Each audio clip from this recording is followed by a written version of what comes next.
खुलुमबाय स्टुडियोआव आं हांगामा नार्जारी बे समाव जोंनि स्टुडियोआव जों सासे आलासि हांख्रायनानै लाबोदों बिथाङानो जाबाय राज्य सभानि एमपि बिथां बिश्वजित दैमारी गिबियावनो नोंथांखौ जोंनि स्टुडियोआव बरायबाय आरो खुलुमनायखौ जासिबाय आथिखालाव नोंथांनि जि माने बिटिआर एकर्डनि सायाव जिखिना स्टेटमेन्ट होनाय बिटिआर खौ बरायनाय बेखौ लानानै ससियेल मिडिया बा निउसफोराव गोबां भाइरेल जादों गोबां चर्चा जादों आरो बेनि सायाव प्रबिन बर' आरो बिथां खाम्फा बरगयारिया माखासे बाथ्रा बुंदों दा बै बाथ्राफोर बुंनायखौ नोंथाङा हयथ' मिथिखाबाय दा बेनि सायाव नोंथाङा मा बुंनो सानो नङा बेनि सायाव आंहा बुंनांगौ जेबो गैया एक्चुअलि आङो बेबायदि बिटिआर एकर्ड बा बिटिआर एकर्डनि सायाव मा दं मा गैया बेफोरनि सायाव आं जेबो कमेन्ट्स होआखैमोन आगोलफ्राव बायदिसिनायाव जेफोर जों सावरायलायदों बेफोर अपेन खिन्थु दाख्लैनि जाथाया मारै जाखो आं बेखौ बुंनो हाला खारन आं बेबायदि जेबो बाथ्रा बुङाखैमोन दाख्लैहाय गभर्नमेन्टनि जानानै डक्टर हिमन्त बिश्व शर्मा बिथाङा मोनसे फोसावदोंमोन जे बे एकर्डनि माने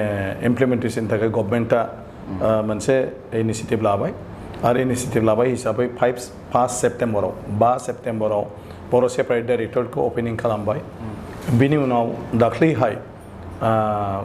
बिटिएडिनि नामखौ बिटिआर खालामनायखौ गभर्नरा एप्रुभेल होबाय नटिफिकेसन होसिगोन दा जेखौ अलरेडि होबाय बेनि उनाव बड'लेण्डआव माखासे गामि सोनाय आरो माखासे गामि दाननायनि थाखाय कमिसन दानांगौनि बाथ्रा दंमोन बेखौ दाख्लैहाय बिथाङा एनाउन्स होदोंमोन जे बे दा गभर्नरा एप्रुभेल होबाय माने नटिफिकेसननि थाखाय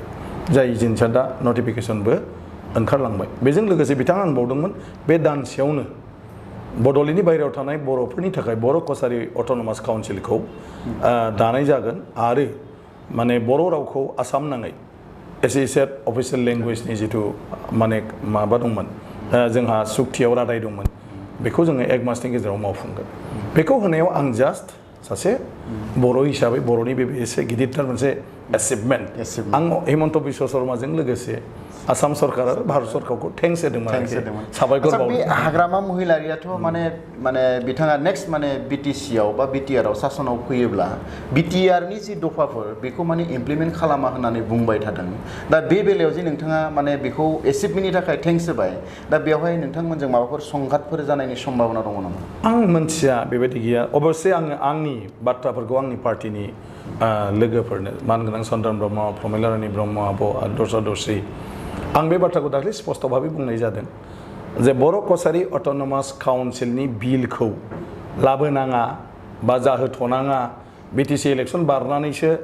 बेखौ खालामनांगौ बे डिसिसनाव आङो गैया आरो मोनसेया बर' एकर्ड इमप्लिमेन्टेसनखौ खालामनो होआ बिटिआर एकर्डखौ इमप्लिमेन्ट खालामनो होआ होननाय बे डिसिसनाव आङो गैया बे आंनि व्यक्तिगत बाखि बिपिएफनि बेलायाव आं बाखियाव गैया खिन्थु बिपिएफआ जुदि बेखौ डिसिसन लायोब्ला आरो बियो जुदि दा बिपिएफनि डिसिसनब्ला बेवहाय बे इस्युआव बर'नि बे इस्युआव आङो गैफाया होननानै आङो दा स्पष्ट बुंदों आंथ' मोनथिया सिडब्लिउसिनि मिटिङाव आं सासे वार्किं प्रेसिडेन्ट हिसाबै मालाबा आं थानो हायाबाबो मोनथियो खिन्थु दिनैसिम आं मोनथिनायाव आरोखि जोंनि वार्किं कमिटियाव बिटिआर एकर्डनि सोमोन्दै बा बर' गोरोबथानि सोमोन्दै खुनु बेबायदि सावरायनाय जायाखै आरो बे एकर्डनि मोजां गाज्रिनि सायाव माखौबा बरायनाय माखौबा माने नारगारनाय रिजेक्ट खालामनाय होबथानायनि खुनु बेबायदि डिसिसन पार्टियाव जायाखै आरो जेफोर बाथ्राखौ बुंदों बेफोर गावबागाव व्यक्तिगत जि जायगायाव गाव जेखौ बुंबा मोजां मोनो मोजां सानो बेफोर खोथाफोरखौ बुंबोनाय खिन्थु पार्टि हिसाबै बियो माने डिसिसन गैया गतिके बे पार्टिनि डिसिसन नङा ओरैनो ससियेल मिडियाआव बे मोनसे माबाखौ ओंखारनायनि उनाव ससियेल मिडियाआव सावरायलायनाय जादों जे माने बिश्वजित दैमारिया बिपिएफनिफ्राय ओंखारनानै माने बिजेपि बा इउपिपिएलआव माने जइन जासिगोन नामा बेबायदि मोनसे माने ससियेल मिडियाआव सावरायलायनाय जादों दा बेवहाय नोंथाङा नङा नाय आं होनदों जुरिखौ सोर आंथ' थेंक्सल'सो होदोंमोन बिदिनो आं मोनसेया प्रबिन बर' बिथांखौबो आं आरो होफिननाय नुदों बिसोर माने बिपिएफआलायनो बर'नि हेंथा खुनु माने बेफोरबायदि खामानि मावनो लायाखै बर' एकर्ड इमप्लिमेन्टेसन जानायखौ बिसोरबो लुबैयो बिटिआर एकर्डखौ ओमफ्राय बेफोर गासिबो बाथ्रा जेखौ लानानै बिश्वजित दैमारिया बर' हारिनि बाथ्रा बुंबाय थादों जे बेखौ बिपिबाबो सानो जे बियो बर' हारिनि मोजांनि थाखाय खाम्फा बरगयारी बिथाङाबो बुंदों गासिबखौबो इमप्लिमेन्टेसन खालामनायखौ सोर लुगैया जोंबो लुबैयो जुदि बिदिनोमोनब्ला थेंक्स होनायाव माथो नांजाखो फालाय मा अर जाखो आं बेखौनो माने बुजियाखिसै आरोखि गथिखे आंनिफ्रायथ' जेबो गैया बेनि उनाव दिनै जुदि सोरबा पार्टिनि मानि खोथा बुङोब्ला स्पष्ट खोथा दिनैसिम आंहा बेबायदि गैया आरो पलिटिकेलि आं गावखौनो मेचिउर्ड होननानै साना जे आं हारसिंनो माबा मोनसे खालामनो हागोन आंहा कनफिडेन्ट गैया आंनो उन्दै समनिफ्रायनो बर' जेंनाजों सोमोन्दो थानानै अकल बर'नि खोथाखौल' आं बुंनो रोंगौ दिनै आं एमएलए एमपि जानानैबो दिनै बे बर'नि खोथा जायखौ आं मोनथिगौ जोंनि इसुफोर बेफोरखौल' आङो रल लादों दिनैसिम आं बेबायदि पलिटिक्सआव माने रायजोनि जेंना नर्थ इस्टनि जेंना बा सारा भारतनि सुबुं समाजनि जेंना बेफोरखौ लानानै आं दाबो स्टाडिबो गैया आरो बेफोरनि बेलायाव माबा मोनसे मावनो हानाय माबा मोनसे आंहा दं होननानैबो आं साना गथिखे राजनितियाव आं जुदि बिपिएफआवनो जुदि थानो हायाबा थावरिनो हायाबा आं सानो दस्रा पार्टियाव आं आरो थावरिसिननाय नङा दिनैबो आं बुंदों आं रोङाखिसैनो बिपिएफआव गाज्रि मोनजानाय खामानियाव मावजोब्बाय गथिखे बेबायदि मानसियालाय माथो राजनिति खालामो ओंखायनो आंहा बेबायदि जेबो डिसिसन गैया मैयायो मोनसे निउसाव नुदों जे प्रबिन बर'आ बुंदों जे माने बिथांखौ माने अननानै नोंथांखौ अननानै खेबथाम माने रायजो सभानि एमपि खालामबाय होननानै बुंदों दा बेखौ नोंथाङा मा हिसाबै लायो अननानैसो ना नोंथाङा मा हिसाबै बेखौनो बाथ्राया आंबो नायदों बिथांनिखौ खिन्थु आंबो गोमोदों आरो आंहाथ' साननानै लाबाय थादोंमोन जे आंखौ मायावबा रोंगौथि गोनां हिसाबै आंनि जग्यथाखौ नायनानै आंखौ बिपिएफ हान्जाया एमपि खालामबाय थादों अननानैसो दि खालामदों आं बेखौ मोनथिया बिथां बुंनायनिफ्राय मोनथिदों खिन्थु आं सानो बे अनुचित थिग नङा राजखान्थियाव जे बेफोरबायदि एसेबां गिदिर दायित्वफोरखौ बिबानफोरखौ अननानै होनो नाङा मानसिनो जग्यथाखौ नायनानै होनांगौ मानो बे प्लेटफर्मा बेबायदि माने ओरैनो सोरखौबा अननानै फज'हरनो थाखाय नङा बेवहाय थांनानै बाथ्रा बुंनांगोन खामानि मावनांगोन होमब्ला बिपिएफआ जुदि अननानै सोरखौबा खेबथाम मन्त्रि होयो अननानै जुदि सोरखौबा 6 बार एमएलए फाथियो अननानै जुदि सोरखौबा चिफ फाथिबाय थायो डिपुटि चिफ फाथिबाय थायो बे अनलायनायनि गेजेरजों देशआ मा जागोन बिराद आनफर्चुनेट जुदि बे नंगौब्ला आंखौ जुदि अननानैसो होदोंब्ला खिन्थु आं लाजिदों आं साननानै लादोंमोन जे आंनि जग्यथा बा आंनि रोंगौथिखौ नायनानै माने होदों गथिखे बे आनफर्चुनेट बे जानो नाङा इयुनावबो बुंदों अननानै आंखौ होनो नाङा जोंहा बिपिएफआव गोबां रोंगौथि गोनां मानसि दं बिभिन्न आयदायाव एक्सपार्ट मानसि दं बेफोरबायदि मानसिफोरखौबो होनांगौ आरोखि बे बिराद गोरोन्थि माने मानगोनां प्रबिन बर' बिथाङा जेखौ बुंदों नैबे बिटिआर एकर्डखौ जे रिभिउ खालामनांगौ होननानै हाग्रामा महिलारनि नेतृत्वआवनो क'क्राझाराव मोनसे मिटिं जादोंमोन आरो रिभिउ खालामनांगौ होननानै बिथांमोना सावरायलायनाय जादोंमोन आरो माखासे डिसिसनबो लानाय जादों बेनि सायाव होनना खोनादों दा बेनि सायाव बे खामानिया मोजां जागोन जानो रिभिउ खालामनाया दा बेनि सायाव नङा रायलायनोथ' हायो आं होनदों बर' एकर्डआव मा दं मा गैया बेखौ सावरायजायो माया लाब माया लस खालामगोन बेखौ सावरायजायो नाथाय बर' एकर्डखौ नों रिभिउ खालामनो हाया मानो एकर्डआ एकर्डखा बे एकर्डआ सोलाय सोल' जाया बबेबा चेप्टारखौ नाङाब्ला बेखौ एकर्डनि सिगनेटरिफ्रासो बुंनांगोन जे बेखौ इमप्लिमेन्ट खालामाबाबो जासिगोन आरो बेबायदिब्ला जोंनि समाजाव जुदि माबाफोर दङब्ला एकर्ड सिगनेटरिफोरजों ज' गासै बर' आफादफ्रा सावरायलायनानैसो बुंनांगोन जे बेखौ नोंसोर माब्रै साननानै बिदि खालामखो खिन्थु जों नुनायाव बेखौ बारा मोजां जागोन बायदि नुवाखै होमब्ला देलाय नोंसोर मानो खामामोन बिनि उनाव जुदि गमामायैनो बिसोर सानस्लाबनो हायै माबाफोर गोरोन्थि बेयाव जानानै दङब्ला होमब्ला बुंनांगोन जे बेखौ मावहोजाया आरो जेला मावहोजाया होमब्ला जुदि एकर्ड सिगनेटरिफ्रा सानो जे बे नंगौ होमब्ला एकर्ड सिगनेटरिफ्रासो बुंनांगोन एकर्ड इमप्लिमेन्टेसन मिटिङाव नैबे क्लजखौ नांला बे गैयाबाबो जोङो सोलिनो हासिगोन खिन्थु एकर्डखौ मालाया रावबो रिभिउ खालामनो हाया गथिखे मा खारनाव मानि थाखाय सावरायलायदों बेफोरथ' प्राइभेट मिटिं बेखौनो अर्गेनाइज माने जेन'बा मिटिं नङा दे सापज बे हिसाबै बेवहाय मा रायलायनानै मा खालामनायदों एक्चुअलि आं मोजाङै नोंथांखौ बेवहाय लिंनाय जादोंमोन नामा गैया आंबो बिदिनो बेस्थ'मोन मालाबा बेफोरखौ खोन्थानाय जाया खिन्थु आं उनावहाय मोनथिदों खिन्थु आंनि बाथ्राया बेल' आरो सावरायनायाव आंहा बुंनांगौ जेबो गैया खिन्थु नोंथाङा जेखौ दा बुंदों आं बेयावसो होनदों जे बड' एकर्डखौ नों रिभिउ खालामजाया गथिखे रिभिउ होनोब्लाथ' नोङो जफिनलायनानै नायफिननानै पुनर खालामनांगोन होनबाथ' बे सेटेलमेन्टआनो फैया नैबे बिटिआर एकर्डखौ माने प्रथम माने रिजेक्ट खालामग्रोजेननाय मानसिया जाबाय हाग्रामा महिलारियानो बेखौ जों बुंनांगोन बेनि उनाव लासैनो अभार अर्गेनाइजेसनफ्राबो हाग्रामानि खरैनो दायोहाय माने बिटिआरखौ रिभिउ खालामनांगौ होननानै बुंनो थांगासिनो दङ दा बेयावहायथ' माने जोबोद गिदिर खहा जागोन बायदि मोनो दा नोंथाङा माबायदि नुहुरो डेफिनेटलि बे एकर्डआ जाहैबाय स्पेसियेलि बर' हारिनि इन्ट्रेस्टनि बुस्थु स्पेसियेलि जियानो थायाथों मानो बेवहाय सरकारा हारसाफोरखौबो कनभिन्स खालामदों जे नोंसोर गिनो नाङा बेजोंसो बे एकर्डआ मोजाङै मोजां जाबोदों नाथाय बे एकर्डखौ लानानै जेराव मालायनि गैखाया मालाया मोजां मोनखायाखै बेखौ जुदि जोंनि गेजेराव जुदि तर्क बितर्क जायोबाथ' गुबुना सुजुग मोनखागोन चान्स मोनखागोन ओंखायनो बेखौ बर'फ्रासो सांग्रां जानांगौ आरो ओंखायनो आंनिया मा गासै जोंनि बर' हारिनि जायफोर आफाद बर' हारिनि बबेबा बिथिङाव माबा मोनसे मावनो होननानै जायफ्रा गावखौनो बावनो ओंखारबोदों बेखिनिया बर'नि जि बेवहाय माने माबाफोर दं मा होनो आयदाफोर दं बे एकर्डआव बे आयदाफोरखौ जों बोरैहाय मोजां रोखोमनि मावफुंलांनो बेखौसो जोङो सिन्था खालामनांगौ आरो बे जोंनिल' नालाय बेफोर मिडियायाव ओंखारनाया थिग नङा फाबा माबा खालामलायबाय थानाया थिग नङा ओंखायनो बे जोंनि न'खरनि बाथ्रा ओंखायनो बेखौ जोङो माने हागौमानि आंनिबा मोनथिस्लाबहोआ जासेसो सिरि सिरि मावनानै लानांगौ खारन बे जोंनि इस्यु मालायनि इस्यु बर' रावा एस'सियेटेड अफिसियेल लेंगुवेज जानायालाय मालाया मानो बेखौ मोजां मोनो बेथ' जोंनिसो बाथ्रा सेपारेट डाइरेक्टरेटआलाय बे जोंनिसो बाथ्रा मालाया बेखौ मानो मोजां मोनो बर' कसारि जागोन दा गुबुनाथ' मेगन बेथ' मालायनि नङा बे जोंनि बर'फोरनिसो बे माने नैबे बिटिआर एकर्डनि दारै जिहेतु नैबे बर' कसारि माने वेलफेयार अट'नमास काउन्सिल बेखौ लानानै बिपिएफनि गेजेरावबो सरसा जादों आरो हयतो गुबुन गुबुन एंगेलावबो सरसा जादों जे बे अट'नमास काउन्सिलखौ दायोब्ला आरो ओरैहाय जिहेतु मोननै जिल्ला हाबनांगौ दङ माने एकर्डनि जितु माने स्पिरिट बायदिब्ला दा बेवहाय सनितपुर आरो बिश्वनाथ दा बे बर' कसारि जुदि जायोब्ला अट'नमास काउन्सिला आरो बेवहाय जिहेतु नैबे कमिसनबो दानाय जाबाय दा बेवहाय माबाफोर सौग्रावलायनाय फैगोन नामा जेबो सौग्रावनाय फैया स्पष्ट खोथा आरो सिम्पल बाराद्राय हेब्रे माब्रै बुंनांगौ जेबो खोथा गैया जोंनि बर' गोरोबथा मथे बड'लेण्डनि साखाथि फाखाथि थानाय गामिफोरखौ जुदि बेवहाय माखासे क्राइटेरिया होदों ट्राइबेल सुबुं सानखो दं आरो जाय 50%निबो बारा बेखौ बड'लेण्डआव सोगोन जुदि सिमायाव थानाय जि माने गामिफोर बेयाव जुदि बर'नि सुबुं सानखोआ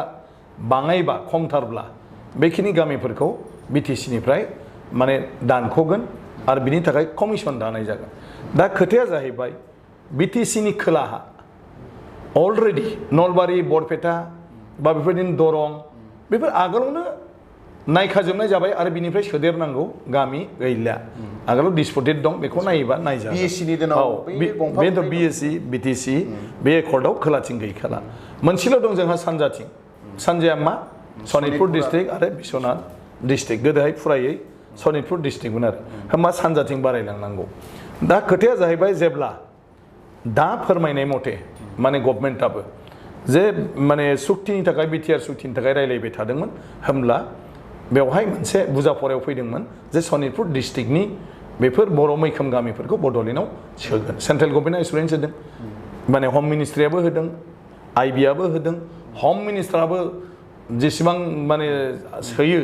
सोनांगौ रायलायनायाथ' बेखौ आसाम गभर्नमेन्टआबो होनदों इन प्रिन्सिपल बेखौ मानिलायखादों दा खोथाया जाहैबाय बिदि होननानै बुङोब्लानोथ' जाजोबा ओंखायनोथ' कमिसन दानांगौ बे एकर्डआव फैबाय गतिके हाबखानांगौ दा बे हिसाबै कमिसनखौ दा दादों दा कमिसन दानायनि उनाव सनितपुर आरो बिश्वनाथखौ नायगोन जे बड'लेण्डजों नांजाबफानाय बर' गामिया बबेसिम सहैयो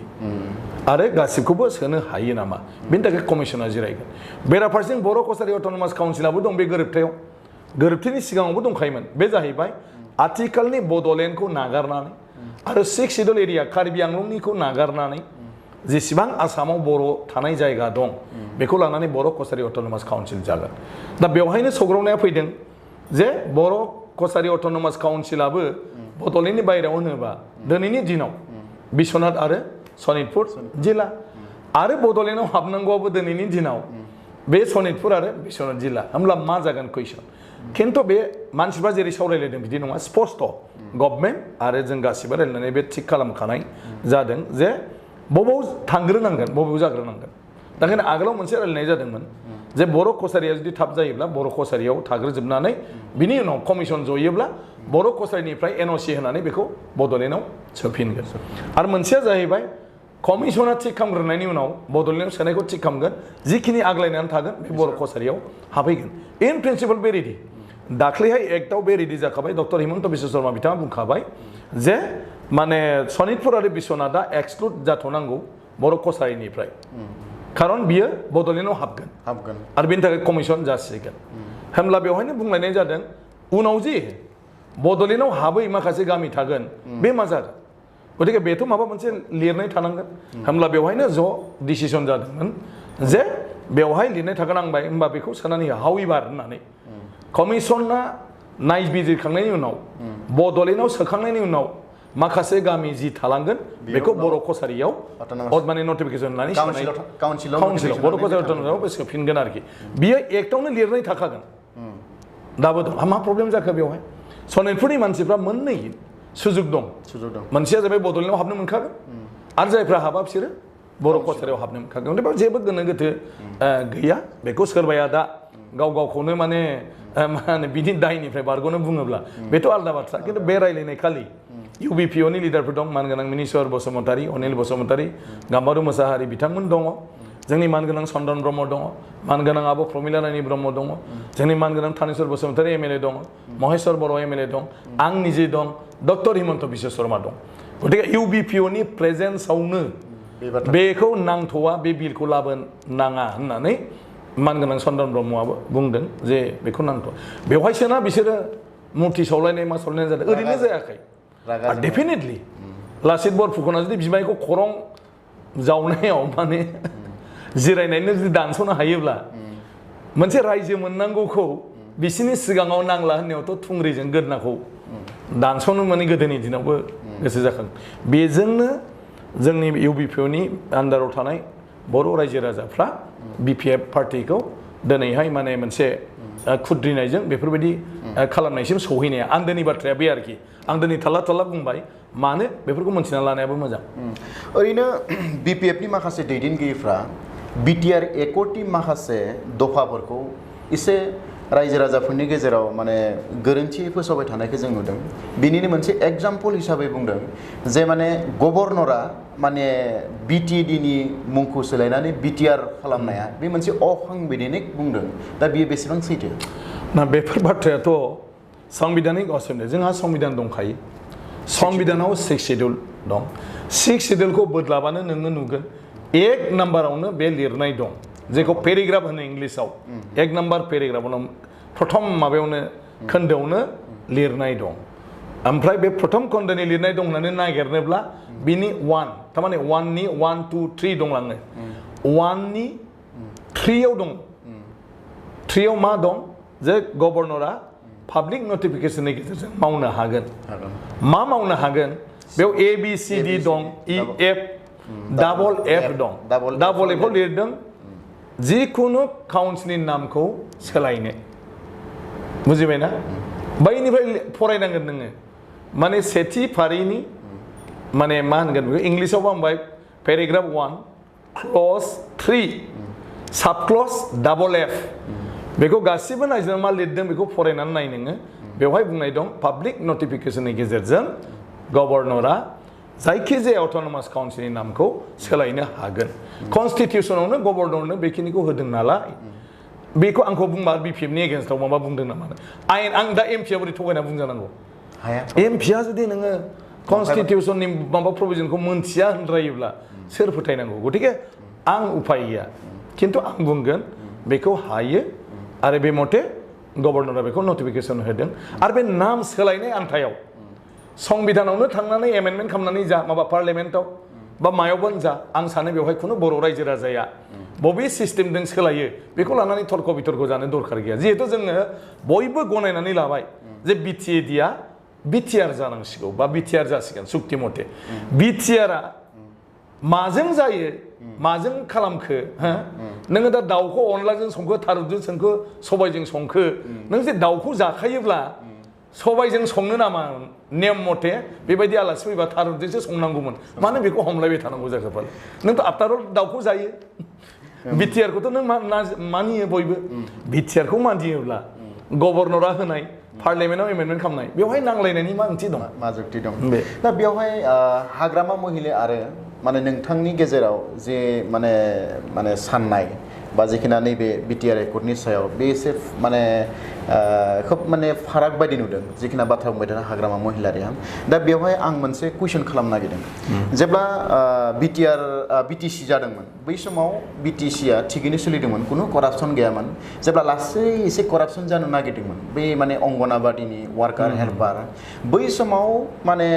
दानि जि एक्स एमएलए करेन्द्र बसुमतारी माजबाटनि बिथाङा बुंदोंमोन जे बेबायदि करापसन जायोबा जों बिटिसि लानायनि खुनु जुक्तियानो गैया बेनिखायनो करापसन जानाङा करापसना फ्रि जानांगौ जोंनाव आरो बेनिखायनो बियो बिटिसिखौनो मोनसे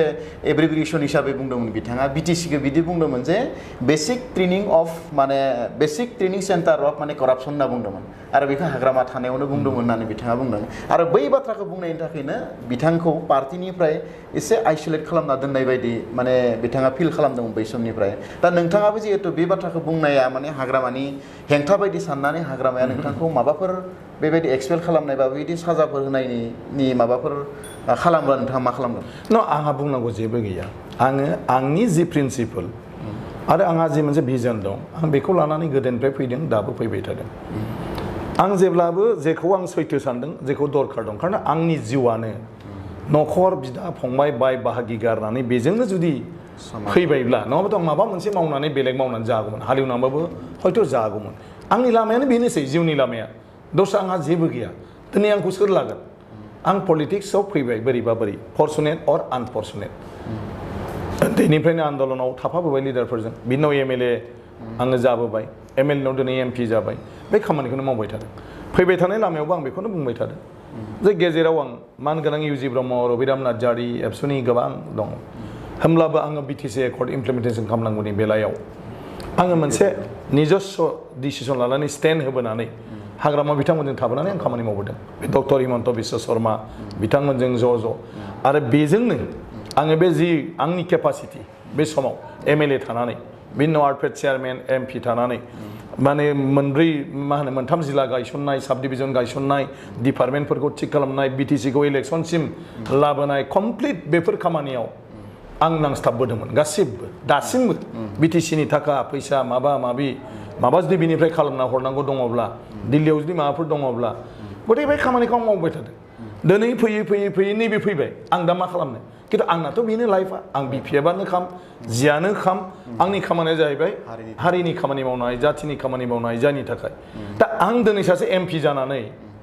आं बोरैहाय बिनि बिरोधिता खामानि मावनो आरो जुदि बेखौ खालामनांगौआनो गैयाबा बिरोधिता खालामनांगौ गैयाबा आंनि राजनितिक जिबननिलाय मा ओंथि दं आं सासे एमपिआ सेन्ट्रेल इउनिभारसिटिनि जुदि कुइसन आं लाबोनो मोना दा मानो बे जाबाय बिटिआर एकर्डनि आं जुदि तामुलपुरनि केन्सार हस्पिटालनि सायाव जुदि आं कुइसन लाबोनो मोना आरो जुदि आं लाइजाम गांसे लिरनो मोना मानो जादिया दाबो होननानै जुदि नों बर' माने कालचार लेंगुवेजनि जिथु रिसार्च इनस्टिटिउट बड'फानि नामै जि जागोन बेखौ माला जागोन होननानैबो जुदि आं सोंनो मोनाब्ला आरो बेवहाय जुदि आं माने मिनिस्ट्रिनि मानसिखौ लानानै फैनानै जुदि साइडखौ बेरायहोनो मोनाब्ला होमब्ला आंनि एमपि जानाय मा दं गथिखे बे पानिशमेन्टआ जेबो नङा आं बबेनिफ्रायबा माबा मोनसे जानानै थागोन आरो आं सानो बे बेलायाव आंहा बेक्तिगत जेबो संघात गैया गावबा गाव जायगायाव थानानै बयबो थिगैनो मावदों आरो बेवहाय मानसि हिसाबै गावबा गाव माने मा होनो बिबेक दं बे बिबेकजों सोर माखौ मोजां मोनदों सोर माब्ला मा बुंदों आं बेखौ जेबो बुंनांगौ गैया ओंखायनो आं होनदों पार्टियाव जेखौ जों लाबोनानै मावबोलायदों बेवहाय आंहा जेबो बाधा गैया दिनैनि बेलायाव संघाता मायाव फैदों आंहाथ' जेबो गैयामोन आं सिरि खामानिखौ मावगासिनो दङमोन नाथाय दाख्लैनिफ्राय जोंनि मानगोनां प्रबिन बर' आरो मानगोनां खाम्फा बरगयारि बिथाङा जेला बुंबाय आंथ' रिप्लाइखौ होनांगोन नङाब्ला आंखौ मानसिफ्रा मिसआन्डारस्टेन्ड खालामगोन बेखायनो आं जास्ट रिप्लाइखौल' होबाय थादों बेनो दा दिनै नोंथाङा आंखौ सोंदों आं बेखिनि बाथ्राखौ आं एमपि हिसाबै आङो बुंनांगोन खिन्थु आंहा खुनु संघात गैया नाथाय आं होननाया जाहैबाय जे बेवहाय जुदि जोंनि पार्टिनि माखासे मानसिया बेखौनो जुदि आंखौ माबा मोनसे साननानै थाङोब्ला आंथ' बेखौ हमथानो हाया आरो जुदि गोरोन्थियाव फाबा थांदोंब्ला आं नुहुरखानायाव आं बेयाव माने बारजुमहैफानो गतिके डेफिनेटलि आङो सत्यखौ बुंगोन लामा हनै ससे थांनानै बेवहाय गरखाय दं आंथ' गरखाय दंखौ होनखागोन जे गरखायाव नोङो गासनहैनो हागौ ओरैनो BPF जि राजखान्थि हान्जा बे राजखान्थि हान्जायाव माने एसे अर नांनाय बायदि नुदों जोङो बे अर नांनाय सोदोबखौ आं बेखायनो बाहायदों जे BPF नि जेनेरेल सेक्रेटारि इमानुएल मुसाहारिया दायो माने BPF जों गैया BJP जों थांनायनि लामायाव आरो दा आसलते थारैनो BPF नि गेजेराव बेफोर नखरनि जि जेंना बे जेंनाफोरा गमामायैनो जामारदों नामा आं सानो बेबायदि जेबो जेंना गैया दा आंल'सो मोनसे तर्क जुद्धआव दं तर्क जुद्धआव बिसोर इउनाइटआवनो दं आं सानो बेवहाय खुनु बेफोरबायदि दुरबल जानायनि खोथा गैया BPF-आ खारन सासे बिश्वजित दैमारिनि थाखाय मोनसे पार्टिया दिनै थांनानै गैया आरो अलरेडि होनखाबाय जोंनि मानगोनां प्रबिन बर'आ बेथ' अननानैसो होनाय गतिके बेबायदि बेलायाव एथ' स्ट्रं माखासे मानसिफोर दं आं सानो BPF-आ खुनु लोरबां जानायनि खोथा गैया आरो BPF-आव जेबो अर नाङाखै बयबो थिगैनो दं अनलि BPF-आव आंल' बे साननैसो एसे असान्ति खालामनाय जादों आं निमाहाबो बिदों जोंनि BPF-आव खुनु सार्थ गैयाजासे ओनसोलनि थाखाय जातिनि थाखाय बा समाजनि थाखाय खामानि मावनाय बहुत जोंहा मावथिफोर दं आरो बिसोरनि गोसोखौ आं बिराद आघात होनाय जादों आं गावनो मोजां मोनाखै आरोखि बे बाथ्राफोरखौ दिनैसिम बिराद थाखा जानाय कारापसन सोरबा बिल्डिंस लुनाय हटेल बानायनाय माबा बानायनाय बायदिसिना खोथा मानसिफ्रा बुंनो हागौ नाथाय जोंनि BPF-आव 15 बोसोराव गेन्जि गांसेबो पार्टि खालामनायनि नामाव मोनफेरै सेन्देल जरासेबो मोनफेरै साहा कापसे हाबा माने सोरखौबा लोंहोनाय माने बिदि मोनलोङैबो जोंनि BPF-आव वार्कार दं बिराद गोसो गोथारै मावबोनाय बिसोरनि गोसोआ निश्चय दिनैनि दिनाव बहुतखिनि आघात मोनदों आं ओंखायनो बिसोरनिफ्राय निमाहा बिदों आं उपाय गैया मोनसे परिस्थितियाव बाध्य जानानै आरो जोंनि लिडारफ्रा माखासे आंनि सायाव कुइसन लाबोनायाव आं बिनि जवाबखौ होनो गोनां जादों बिनि बादै आंहा जेबो गैया ओंखायनो आं सानो BPF पार्टिया मोजाङैनो थांबाय थागोन आरो गासै पार्टियानो BPF नामा जेबो नङा BPF-आव थानानै जायफोर मावदों नेतृत्व होदों बे मानसिफोरनि साननाय हनाय गियान बुद्धि आरो जुदि माखासे आदब खायदाया मोजांब्ला बेखौ रावबो नाख्लायनो हाया ओरैनो नैबे बर' कसारि वेलफेयार जि अट'नमास काउन्सिल बियो जिहेतु फैगौ एसेम्ब्लियाव बिला पास जागोन होनना खोनादों आरो बेनि थाखाय दासान्दि चन्दन ब्रह्मनि स्थितिया मा नङा दा बिथांजों खोथा गैला बर' कसारि अट'नमास काउन्सिलखौ दाख्लै BPF-निफ्राय BTC इलेक्सन बारागौ माने खामथ'नो मोना होननायखाय जिहेतु BTC इलेक्सनावबो गेरेन्टि गैया दासिमबो दं आं मिथिया आं रायलायनो मोनाखै दा बेफोर बाथ्राफोरखौ नाथाय अलरेडि चिफ मिनिस्टार आरो डक्टर हिमन्त बिश्व शर्मा जयै रायलायनानै आप टु अमित शाहसिम गासिबो बुस्थुआ थिग जाबाय दा 7 तारिखआव हयथ' माबायाव मा होनो बिल फैया 7 तारिखआव माने माबाया मा होनो केबिनेटआव पास जानो हासिगौ 7 तारिखनि उनाव अपसन मोनथाम दं मोनसे होदों अर्डिनेन्स जारि खालामनानै होगोन मोनसे अपसन दं स्पेशल सेसन लेंनानैब्लाबो खालामगोन ओमफ्राय थार्डआवथ' जुदि जाथ्रा एसेम्ब्लिखौ आवगायनानै लाबोगोन होनदों इलेक्सन खाथियाव एसे दिगदार जाहैगोन ओंखायनो एसेम्ब्लिया हयथ' एसे सिगां जानानैबो जानो हागौ खिन्थु दा माने क्लियारलि होनबाय नैबे मास मोनसेयावनो खालामगोन आइदार माने अर्डिनेन्स जारि नङाबा स्पेशल सेसन आरोखि दा बेवहाय माने बर' कसारि अट'नमास काउन्सिला दा BPF-जों खुनु खोथा गैला चन्दन ब्रह्मजोंबो जेबो खोथा गैला BPF-जों UPP-जों दा बायदियाव फाइट नामा बेखौ लानानै बिदि जेबो फाइट गैया ओरैनो खोनानायावथ' UPP-नि गोबां दैदेनगिरिफोरा माने BJP-आव हाबनायनि लामायाव होननानै खोनादों नङा बेफोरथ' बे आलादा खोथा बिस्राबो मोनसे थांनानै थानायनि बाथ्रा दं बिस्राबो दिनै बर' कसारि अट'नमास काउन्सिल जायोब्ला बर' कसारि अट'नमास काउन्सिलाव सरकारनिफ्राय बेखौ गायसननाय अफिस आदालत गायसननाय थाखा फैसा लांनाय डेभेलपमेन्ट खामानि मावनाय बेजों बिसोर पलिटिकेल स्ट्रेटेजि लानानै खामानि मावनांगोन गतिके बेवहाय हाबनांगौ जेबो गैया बेबायदि जानोबो हागौ खोथाया बेल' बिसोर दासान्दि बिथांमोना BPF-जों थाङाजासे थोंजोङैनो चिफ मिनिस्टार आरो हिमन्त बिश्व शर्मा बिथांमोनजों मोनसे क्ल'ज कन्टेक्टआव दं आं निजे दंफाबाय थायो बेवहाय बिसोरनि रायलायनाय मानायाव ओमफ्राय दा डिक्लेयार होबाय हिमन्त बिश्व शर्मा दाखालि बुंहरबायबो 1 मासनि गेजेराव बर' कसारिया माने जागोन आरोखि जोबथारनायाव मोनसे कुइसन जे गोबां हाबाफारिफोर लागासिनो दङ दा बै हाबाफारिफोराव नोंथांखौ नुनो मोननाय जायाखै दा बेवहाय नोंथाङा मा बुंनो सानो नङा बेथ' हाबाफारिया जोंहा माने BPF-आव माखासे कर्णधार माने कमिटि दं बेवहाय माखासे सोद्रोमा दं मा होनो स्ट्रेटेजि पलिसि मेकिं दं आरोखि जेरै मानगोनां हाग्रामा महिलारि मानगोनां चन्दन ब्रह्म मानगोनां आब' प्रमिला रानी ब्रह्म खाम्फा बरगयारी बिथांमोन दं आरोखि गतिके बे स्ट्रेटेजि जिथु दाग्रा आफाद पलिसि मेकिं हयथ' निस्सय बिथांमोना बेवहाय लादों खारन बे साननैसो आं बर' कसारि माबा माबि आङो बेवहायनो बेस्थ' गुवाहाटि आं खुनु फिल्डआव खामानि मावथ'वाखै खारन गभर्नमेन्टआ 4 मासल'सै बे 4 मासाव बर' कसारि अट'नमास काउन्सिलखौ गायसनथारनांगोन बिल पासल' नङा बिनि माबा मोनसे इस्टाब्लिशमेन्ट हेडक्वार्टारखौबाबो फाउन्डेसन खालामनानै मावग्रोनांगोन आं बेवहाय नांस्थाबगासिनो दं खारन जोङो जुदि बिटिसि इलेक्सनाव बयबो जुदि बेस्थ' थानांगौब्ला दिसपुरनि खामानिखौ सोर मावगोन मोनसेया जाहैबाय बिपिएफजों बिजेपिजों जुदि गावनांगौबा एलायन्सआ होमब्लाथ' नोङो गभर्नमेन्टजों रायलायहैनायनि पजिसनानो गैला गतिके बे परिबेसनि सिगां आंनि थांखिया जाहैबाय बर' कसारि अट'नमास काउन्सिला जेरैखि जाया माने दाजानांगौ ओंखायनो बे जोंनि माने पार्टियाव हयथ' बिथांमोनहा माबा मोनसे साननानै लादों बाखिखौ आं ओरैनो माबागासिनो दं नायगासिनो दं गतिके बियो नुहैगोन मा जायो खिन्थु मानगोनां डक्टर हिमन्त बिश्व शर्माया हेल्थ डिपार्टमेन्टनिफ्राय बिथाङा मोनसे भिउ हरदों बर्थमानाव जिथु कभिडनि माने अबस्था बेखौ लानानै बे माने मा होनो अक्ट'बर नभेम्बराव इलेक्सनखौ खालामथ'नो नाङा ओमफ्राय मोनसेया जाहैबाय बे कभिडनि गेजेरजों बिहारनि इलेक्सना माबायदि फाथिजायो बेखौ नायनानै बे मथे बिटिसिनि इलेक्सनखौ ओंखायनो डिसेम्बरसोआव खालामगोन होनना बुंबाय इन दि मेन टाइम इलेक्सन कमिसना आसामनि बाइ इलेक्सन मोननैखौ बिसोरो माने खालामहोआखिसै जे बे कभिडनि टाइमाव आसामाव इलेक्सन फाथिनो हानाय परिबेस गैया होननानै नेशनेल इलेक्सन कमिसना दा बेखौ माने बादा होबाय गतिके इलेक्सना नभेम्बर लास्टसिमाव खुनु जानो हानाय नङा गतिके डिसेम्बराव मा जायो बे बेलेग बाथ्रा नोंथाङा जोंनो माखासे बाथ्राखौ माने खोब मिसिबलि जोंनो फोरमायबाय आरो बेवहाय जों माखासे मिथिनो गोनां बाथ्राखौ नोंथांनिफ्राय मिथिबाय आरो नोंथाङाबो गोनां समखौ जोंनो होनायनि थाखाय नोंथांनो फिन खेबसेबाव साबायखर जासिनानै जोंनि हाबाफारिखौ बेखिनियावनो फोजोबबाय गोजोन्थों